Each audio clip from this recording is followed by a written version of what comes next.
অনেক দিন থেকেই আমার একটা পাহাড় কেনার শখ, কিন্তু পাহাড় কে বিক্রি করে তা জানি না। যদি তার দেখা পেতাম, দামের জন্য আটকাতো না। আমার নিজস্ব একটা নদী আছে, সেটা দিয়ে দিতাম পাহাড়টার বদলে। কে না জানে পাহাড়ের চেয়ে নদীর দামই বেশি। পাহাড় স্থানু, নদী বহমান। তবু আমি নদীর বদলে পাহাড়টাই কিনতাম, কারণ আমি ঠকতে চাই। নদীটাও অবশ্য কিনেছিলাম একটা দ্বীপের বদলে। ছেলেবেলায় আমার বেশ ছোট্টখাট্ট ছিমছাম একটা দ্বীপ ছিল, সেখানে অসংখ্য প্রজাপতি।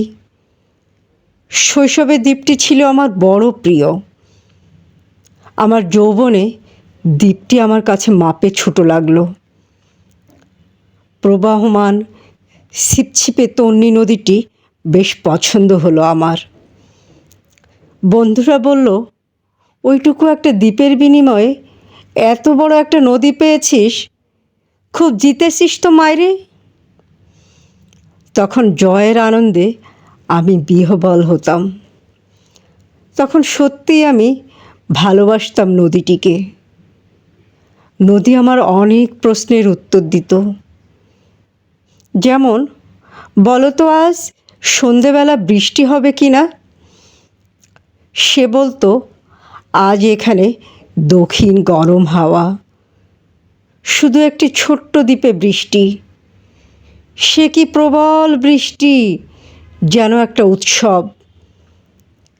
আমি সেই দ্বীপে আর যেতে পারি না। সে জানতো, সবাই জানে, শৈশবে আর ফেরা যায় না। এখন আমি একটা পাহাড় কিনতে চাই। সেই পাহাড়ের পায়ের কাছে থাকবে গহন অরণ্য। আমি সেই অরণ্য পার হয়ে যাব, তারপর শুধু রুক্ষ কঠিন পাহাড়। একেবারে চূড়ায়, মাথার খুব কাছে আকাশ, নিচে বিপুলা পৃথিবী, চরাচরের তীব্র নির্জনতা। আমার কণ্ঠস্বর সেখানে কেউ শুনতে পাবে না। আমি ঈশ্বর মানি না, তিনি আমার মাথার কাছেই ঝুঁকে দাঁড়াবেন না।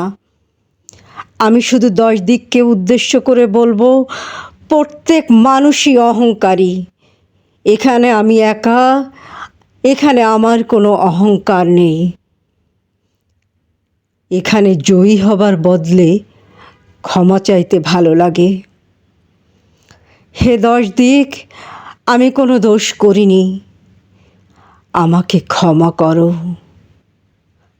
আমাকে ক্ষমা করো,